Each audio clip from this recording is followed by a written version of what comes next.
Welcome students the periodic पाठशाला। तो जैसे मैंने प्रीवियस लेक्चर में बात किया था कि एमएसटीसीटी की सीरीज़ आपकी स्टार्ट होने वाली है। तो आज से हम लोग एमएसटीसीटी की सीरीज़ स्टार्ट कर रहे हैं।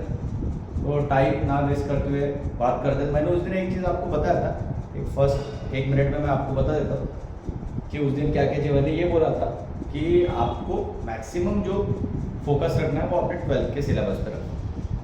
तो आज केमिस्ट्री की लेक्चर सीरीज स्टार्ट हो रही है और ये याद रखना साथ में आपको फिजिक्स के भी लेक्चर सीरीज मिलने वाली है। तो उसके लिए आप टेंशन मत लो, आपको कंटिन्यू रोज यूट्यूब पे केमिस्ट्री का भी वीडियो मिलेगा और फिजिक्स का भी मिलेगा। और मैं एक चीज़ बता देता हूँ कि पढ़ने का तरीका मैंने उस दिन बताया था कि जैसे देखा जाए कि हमारे पास क्रैश कोर्स के लिए क्रैश कोर्स के हिसाब से वक्त है, तो जितना अच्छा खासा कवर हो उतना सब चीज़ें अपन कवर करेंगे। याद रखना 2 तरीके के आपको वीडियोस मिलेंगे। एक चीज़ याद रखना कि पहला वीडियो जो भी लेसन हम लोग बात करने वाले उसके फॉर्मूलेस के बारे में रहेगा और उसके तुरंत उसके बाद जो वीडियो रहेगा उसका जो जितने भी फॉर्मूलेज है इस टाइप के क्वेश्चन आया सीईटी में उसी के बारे में हम लोग यहाँ सोल्यूशन करेंगे। तो चलो टाइम ना वेस्ट करते हुए स्टार्ट करते हैं। तो चलो आज पहला लेसन के फॉर्मूले के बारे में बात करने वाले हैं और पहला लेसन आई होप सभी को पता है 12th स्टैंडर्ड का, जिसका नाम है सॉलिड स्टेट।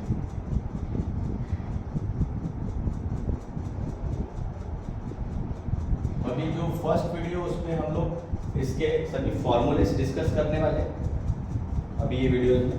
तो आप लोग सभी लोग बराबर ध्यान से समझना और काफ़ी सभी चीज़ें पढ़े। देन सेकेंड लेक्चर रहेगा, इस पे जो क्वेश्चन आया उसी के बारे में हम लोग बात करें। चलो स्टार्ट करते हैं। तो सॉलिड स्टेट, अब सॉलिड स्टेट में कौन कौन से फॉर्मूले हैं क्वेश्चन याद रखना, हर एक फॉर्मूले पे मिलेगा तो ध्यान रखना। और काफ़ी सिंपल तरीके से बताता हूँ, सभी लोग मेरे यूट्यूब चैनल को सब्सक्राइब करें द पीरियोडिक पाठशाला।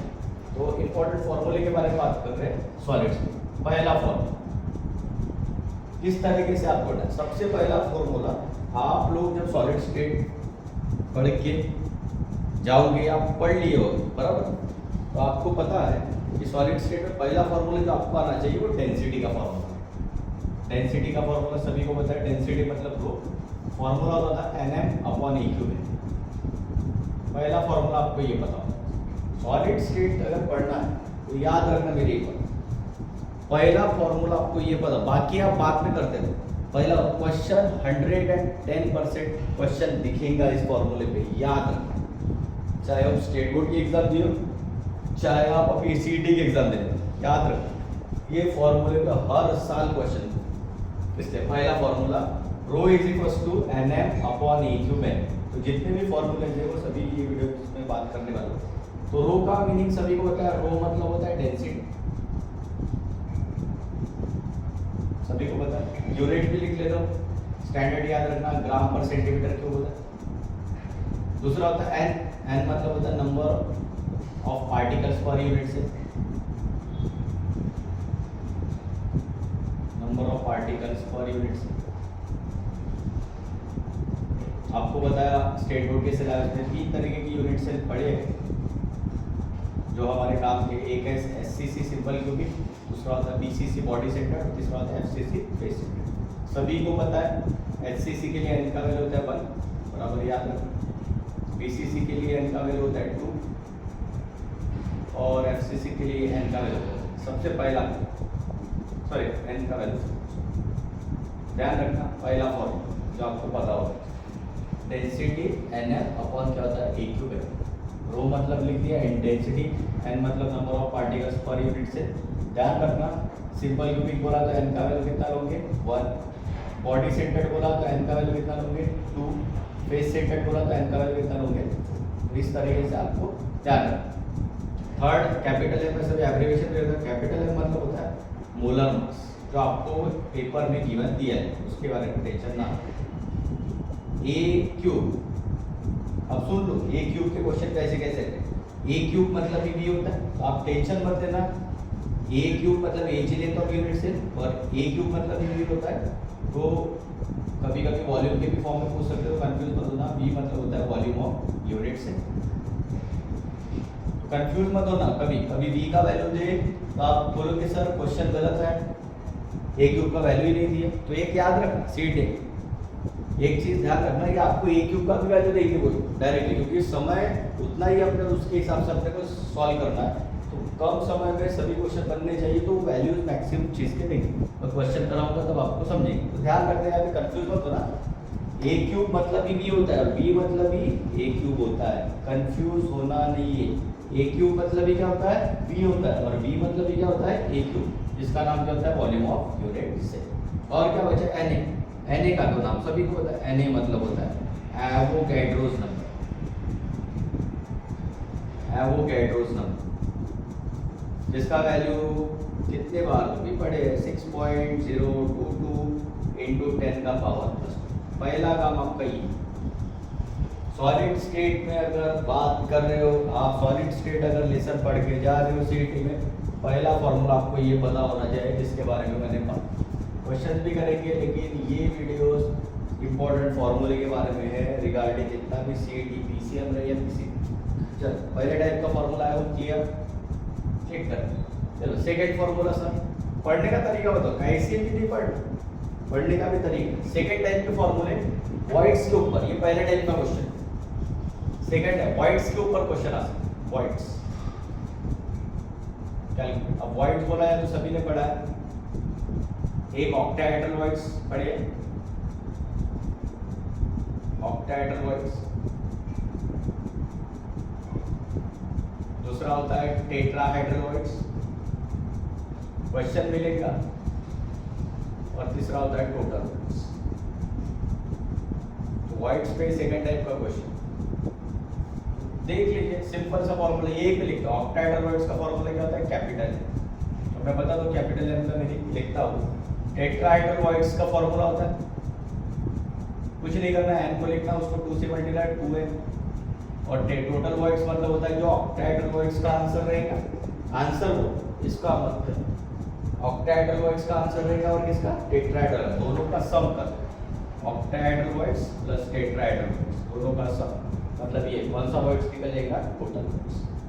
वॉइड्स पे याद रखना क्वेश्चन फॉर्मूले बराबर है, कभी ऑक्टाहेड्रल वॉइड्स पूछेगा, कभी टेट्राहेड्रल वॉइड्स पूछेगा, कभी टोटल वॉइड्स पूछेगा। तो कैसे निकालना आपको पता। अब यहाँ पे कभी क्या करते हैं बच्चे, क्वेश्चन आता कैसे, मैं तो क्वेश्चन बताऊंगा तब ये करेंगे, लेकिन अभी यहाँ फॉर्मूला पढ़ रहे तो एग्जाम्पल आपको क्या करता है, पेपर में वैल्यू जो देता है वो ऐसा लिख के देता है 0.2 मोल, 0.3 मोल। तो ध्यान रखना बच्चे कैसे, को पता है क्या रहता है, मोल मतलब ही नंबर ऑफ मोल्स होता है, सभी पता है, और नंबर ऑफ मोल्स बोला तो n, बच्चे इसका वैल्यू कैपिटल एन का वैल्यू ये 0.2, ऐसा नहीं।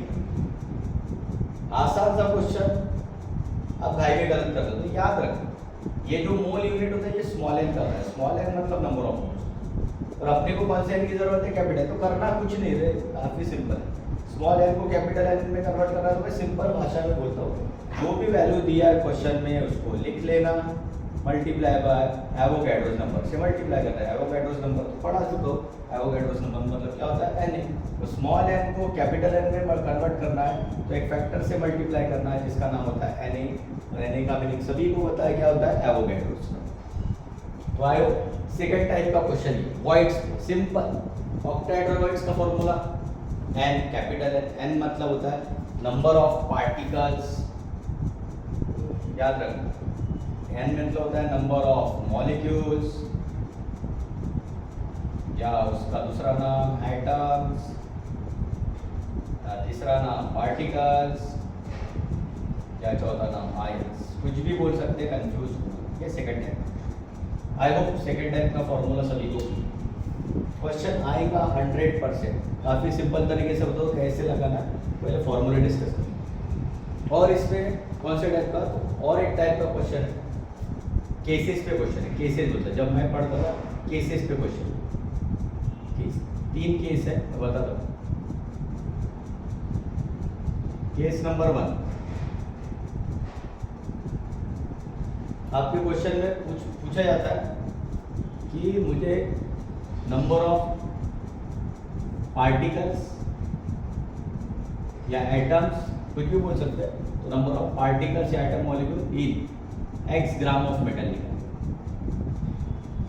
तो कंफ्यूज होना नहीं, करना कुछ नहीं, ऐसा लिख क्या है कि आपको नंबर ऑफ पार्टिकल्स को ही एटम्स बोलाता है, एटम्स को ही मॉलिक्यूल्स बोलाता है, मॉलिक्यूल्स को आयन्स बोलाता है, कंफ्यूज मत। लेकिन वहाँ ऐसा लिख क्या एक्स ग्राम, मतलब ये तो जनरल नोटेशन, पेपर में वैल्यू दिया रहेगा कि 0.2 ग्राम 0.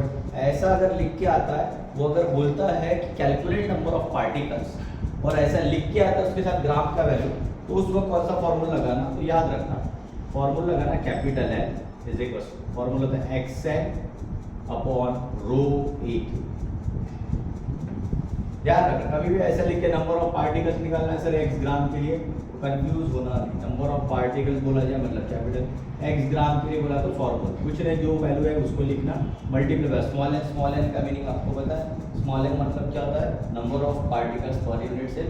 कोई भी रहे, सिंपल क्यूबिक रहे तो 1 रखना, बॉडी सेंटर्ड रहे तो 2 रखना, फेस सेंटर्ड रहे तो 4 रखना, कोई कंफ्यूजन नहीं। रो का नाम तो पता ही है, यहाँ लिखा है रो मतलब होता है डेंसिटी और ए का मतलब मीनिंग तो पता है, ए मतलब क्या होता है एज।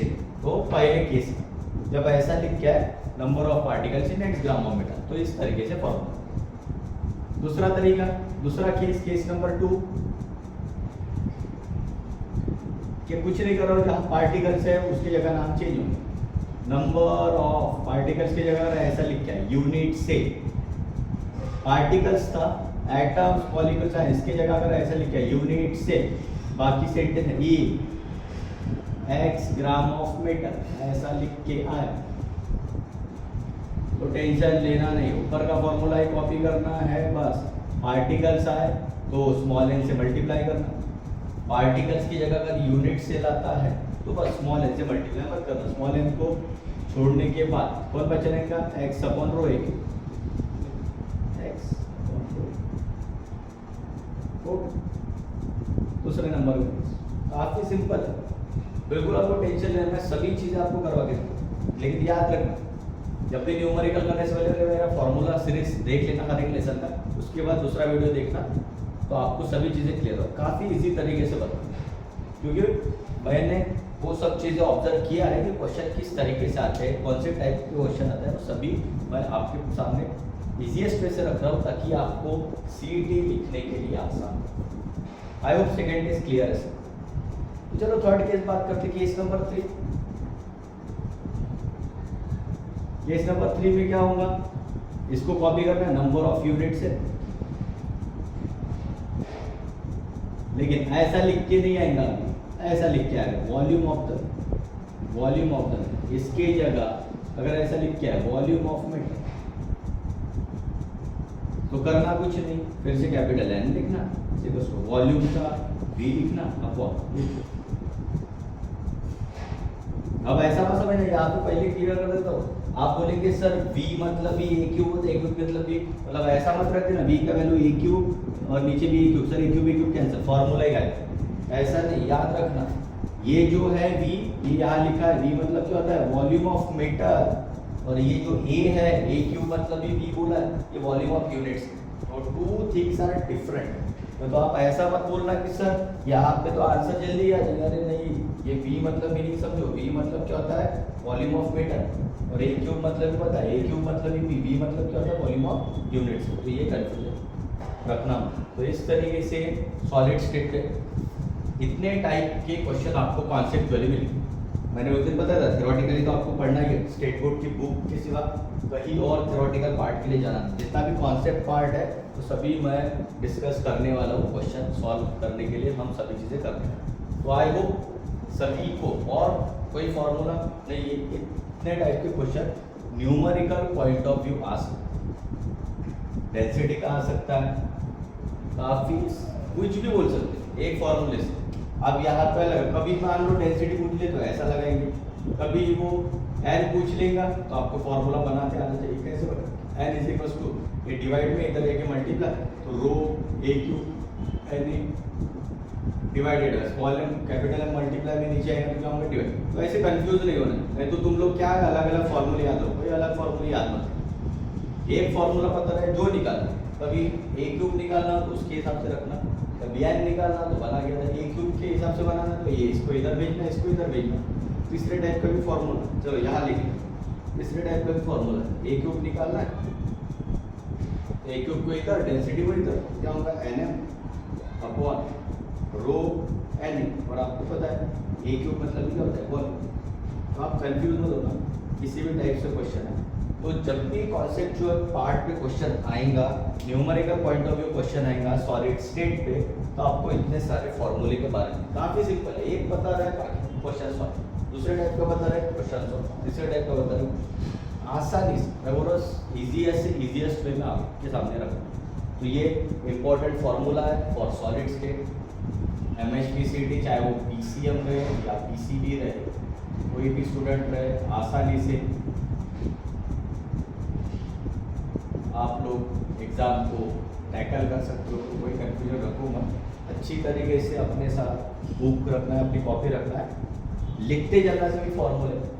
और पहले फॉर्मूले में ये, पहले वीडियोस में ये सभी फॉर्मूले के बारे में बता, उसका सेकेंड पार्ट जो रहेगा उसमें इस पे कौन कौन से टाइप के MHPCT पे क्वेश्चन है वो सभी सॉल्व करेंगे, ताकि आपके सामने कोई भी कंफ्यूजन ना।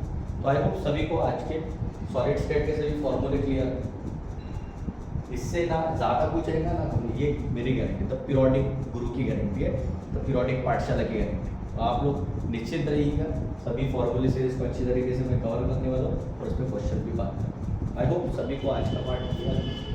तो मेरा कंटेंट अगर आपको अच्छी तरीके से पसंद आ रहा है तो मेरे यूट्यूब चैनल को सब्सक्राइब कीजिए, the periodic Pathshala, and press the bell icon for further notification. Thanks a lot, thank you.